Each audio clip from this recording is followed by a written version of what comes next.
আওয়ামী লীগের তো এখনো নিষিদ্ধ করা হয় নাই। আওয়ামী লীগকে যদি নিষিদ্ধ করা হয়ে যায় তাহলে আওয়ামী লীগ তার রাজনীতি দেশে করতে পারবে না। যতক্ষণ আওয়ামী লীগ নিষিদ্ধ না হয় তখন আওয়ামী লীগের রাজনীতি করবে কি করবে না সেটা সরকার দেখবে, আওয়ামী লীগ রাজনৈতিক দল হিসাবে দেখবে। তবে আমার মনে হয় আওয়ামী লীগের যে ভুল ভ্রান্তি গুলো আছে সেগুলো আওয়ামী লীগের স্বীকার করা উচিত। ভুল তো অনেকগুলো আছে, সেগুলোকে স্বীকার করে নিয়ে জাতির কাছে বলা উচিত যে আমাদের ভুল হয়েছে।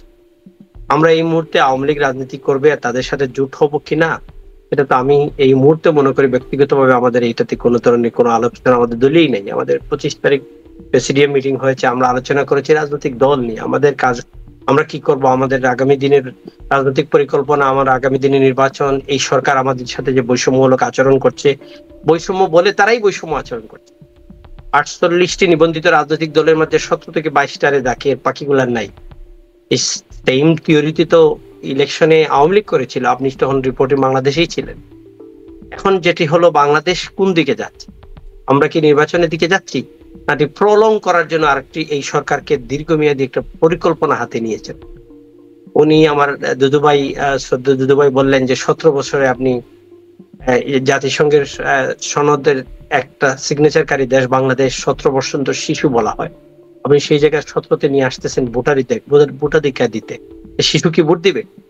18 না হলে তো শিশু। জাতিসংঘ সনদ সিগনেচারকারী দেশগুলা 21-এ আপনি মাস্টার্স তো কমপ্লিট করার মতো 22-23 চলে যায়, সে জায়গায় আপনি 21-এ পার্লামেন্ট মেম্বার নিতে চাচ্ছেন। এগুলো তো বুঝেই মানুষ বুঝতেই পারে যে কেন আপনি এটা করতে চাচ্ছেন। এগুলোর একটা ফ্যাসিলিটেট করতে চাচ্ছেন, একটা গ্রুপকে আপনি ফ্যাসিলিটেট করছেন যারা আপনার নিয়োগকর্তা। এই নিয়োগকর্তারা একটার পর একটা বাংলাদেশের সংবিধান পরিপন্থী, সংবিধানের কবর দিবে, রাষ্ট্রপতি সরাবে, বিচারপতিদের সরাবে, সবগুলা করতে চাচ্ছে। বিএনপি আমরা সবাই মিলে যদি এর এইগুলাতে বাধা না দিতাম তারা কিন্তু আরো অনেক কিছু করে ফেলতো।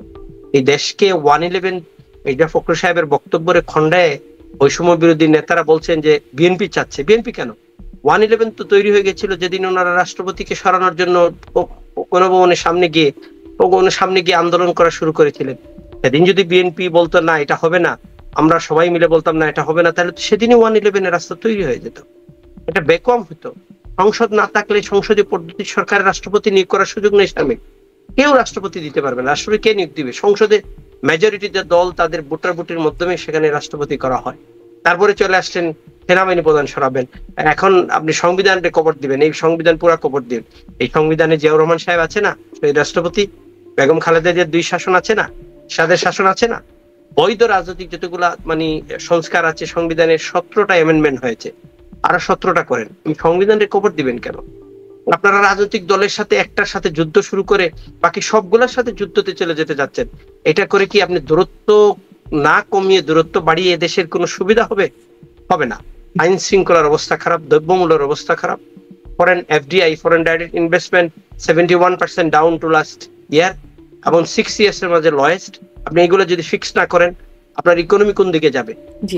এখন এই যে আপনি যে অভিযোগগুলোর জায়গা বা অনুযোগগুলোর জায়গা তুলছেন, আপনারা কি কোনো কর্মসূচির জায়গায় আছেন? বিএনপিও কর্মসূচি দিচ্ছে ফেব্রুয়ারি থেকে।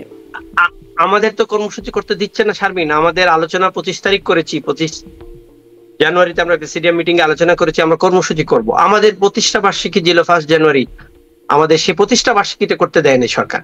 আমরা চাচ্ছি দ্রব্যমূল্য নিয়ে আন্দোলন করতে, দ্রব্যমূল্য নিয়ে আলোচনা করতে, আগামী নির্বাচনী ব্যবস্থা সুন্দরভাবে তৈরি করে একটা ভালো নির্বাচন দিয়ে সরকার চলে যাও। নির্বাচনে যে আসবে আমরা সমর্থন দিব, ফ্রি ফেয়ার ক্যাটাগরি ইলেকশন করার জন্য লেভেল প্লেইং ফিল্ড। কিন্তু এখন যদি যে রেফারির জন্য ভূমিকা রাখবে সে যদি রেফারি অন্য দলের একটা অংশগ্রহণকারী দলের রাজনৈতিক দল হয়ে আসে মাঠে খেলতে আর তার পক্ষে থাকে, তাহলে সেই রেফারি কি আমার পক্ষে থাকবে? নিউট্রালিটিটা পক্ষে থাকবে?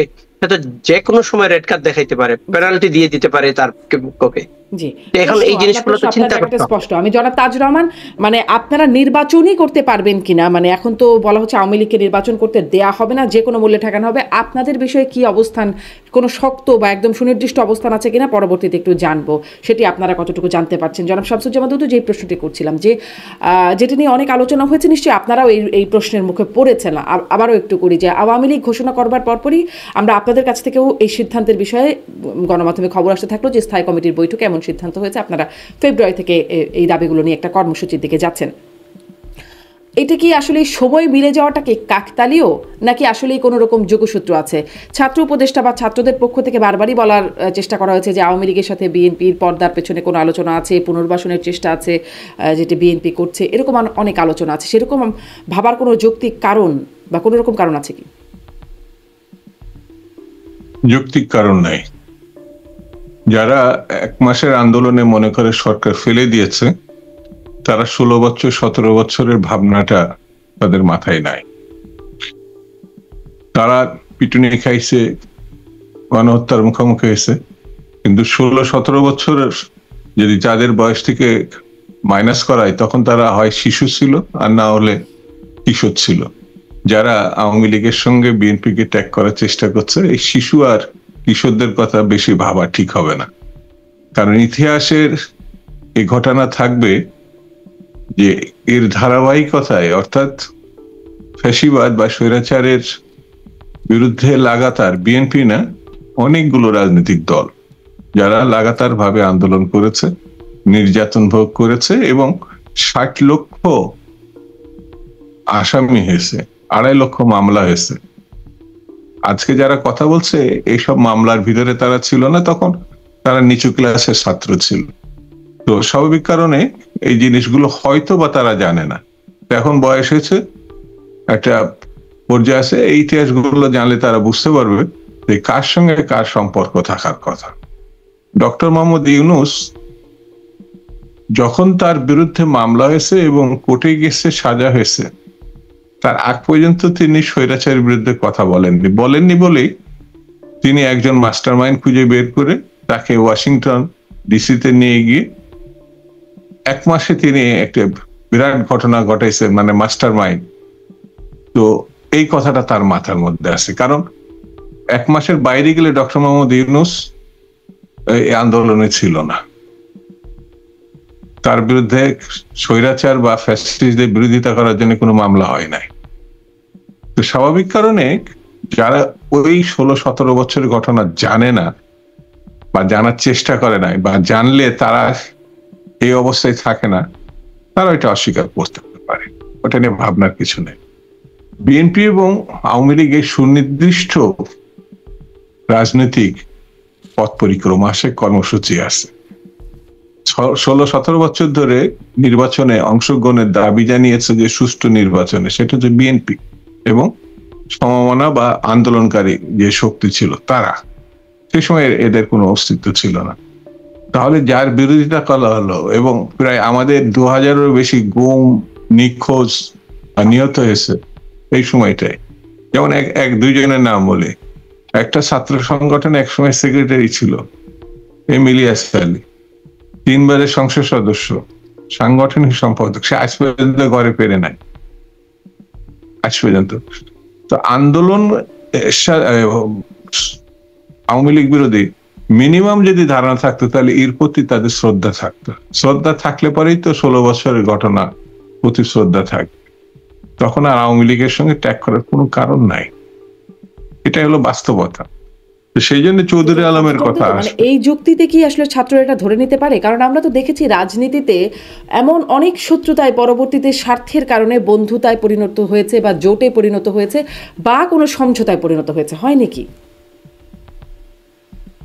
আগামী দিনে পথ পরিক্রমায় গণতন্ত্রীদের সঙ্গে গণতন্ত্রীদের সম্পর্ক তৈরি হতে পারে। খুনি এবং ডাকাত, লুটেরা, এদের সঙ্গে তাদেরই সম্পর্ক হবে যারা খুনি, ডাকাত এবং লুটেরা। ভালো মানুষের সঙ্গে খারাপ মানুষের সম্পর্ক তৈরি হয় না। যেমন পাকিস্তান আমলে একেবারে শেষের দিকে যখন আসছিল, তখন একটা ইসলামী দলগুলোর সঙ্গে একটা সেনাবাহিনী বলেছে স্বেচ্ছা দেশপ্রেমী, কারণ ওই ইসলামী দলটা পাকিস্তানের পক্ষ নিয়েছিল মুক্তিযুদ্ধের সময়, আর অন্যরা যুদ্ধ করতে গিয়েছিল। আর সেই সময়ের একজন প্রধান নেতা পাকিস্তানি কারাগারে ছিল। তো 3টে জায়গায় আপনি কোন জায়গায় আছেন, এটা আপনাকে আবার খুঁজে বের করতে হবে। আপনি যদি পাকিস্তানিদের প্রশংসা নিয়ে স্বাচ্ছা দেশপ্রেমিক, মানে পাকিস্তানের দেশপ্রেমিক হন, তাহলে মুক্তিযুদ্ধে আপনি ছিলেন না। আর মুক্তিযুদ্ধ হলে পরে পাকিস্তানের পক্ষে আর ছিলেন না। পাকিস্তানের মানে স্বাচ্ছা দেশপ্রেমিক হন নাই, মুক্তিযুদ্ধ হয়নি, আপনি তাহলে বায়বীয় ভাবে কোনো কারাগারে ছিলেন। এই তিনটে, যারা পরে ফিরে এসে মুক্তিযুদ্ধের গল্প শুনছে।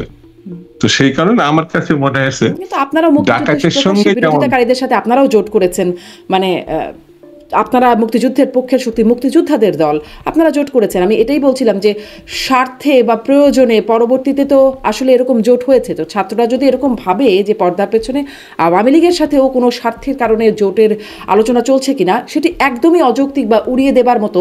এটি আসলে আপনারা কোনো যুক্তিতে বলছেন, মানে করছেন না, এটা আপনাদের অবস্থা। আপনি রাজনীতি করলে এই প্রশ্নটা করতেন না। আপনি উপস্থাপক, তো আপনার অনুষ্ঠানকে জনপ্রিয় করার জন্য যা সম্ভব এবং অসম্ভব এবং কাল্পনিক বা অকাল্পনিক সবগুলোই সামনে নিয়ে আসবেন, যাতে একটা বিতর্ক সৃষ্টি করে, যেটা আমার নিজস্ব মতামত। তো সেই জন্য আপনার সঙ্গে আওয়ামী লীগের কিছু সাদৃশ্যতা থাকতে পারে। সেটা হচ্ছে আওয়ামী লীগ চাচ্ছে অসম্ভবকে সম্ভব করতে, আপনি চাচ্ছেন অসম্ভবকে সম্ভব করতে, আর আমি এই অসম্ভবকে জাতিকে মুক্ত করতে চাই। এই প্রশ্নগুলো আপনাদের বিরুদ্ধে তোলা হচ্ছে, এটা তো ঠিক না। এটা তো আপনারা শুনেছেন যে এটা আপনার পছন্দ হবে না, তাহলে আপনার কথা আমার পছন্দ হবে কেন? আচ্ছা, পছন্দ নাই হতে পারে, কারো কথা কারো পছন্দ নাই হতে পারে, মানে এই অভিযোগগুলো আপনার কথা আমার পছন্দ হয়নি। একদম স্পষ্ট, ধন্যবাদ। একদম সরাসরি মুখের উপর বললেন যে আমার কথা পছন্দ না হয়নি, নাই হতে পারে। অভিযোগগুলো যেহেতু আপনাদের উপর উঠছে, এই জন্যই আমি আসলে এই বিষয়টি আপনাদের কাছে উত্থাপন করা, যে আপনারা এই বিষয়ে কি বক্তব্য দেন, সেজন্য এটি জানতে চাওয়া। আমি তো স্পষ্ট করেই বলেছি আমি তো স্পষ্ট করে এতক্ষণ ধরে এই বয়ানটা দিলাম, ডাকাতের সঙ্গে ডাকাত যেতে পারে, খুনির সঙ্গে খুনি যেতে পারে। আর আপনি যে কথা বলেছেন জামাতকে নিয়ে, আওয়ামী লীগের সঙ্গেও গেছে, গেছে না? এরশাদ সাহেবও গেছে। ডাকাত মিলতে পারে, আপনাদের সঙ্গে মিললো কেন? না, আমাদের সঙ্গে মেলে নাই। তারা বাংলাদেশের প্রেক্ষাপটে রাজনীতি করতে আসছে বলে বাংলাদেশে অন্যান্য রাজনৈতিক দলগুলোর সঙ্গে তাদের সম্পর্ক হয়েছে। এখন আওয়ামী লীগকে প্রমাণ করতে হবে যে তারা যে লুটেরা, গণহত্যাকারী, মিনিমাম সেই জায়গা থেকে তাদের সরতে হলে পরে এটা স্বীকার করতে হবে।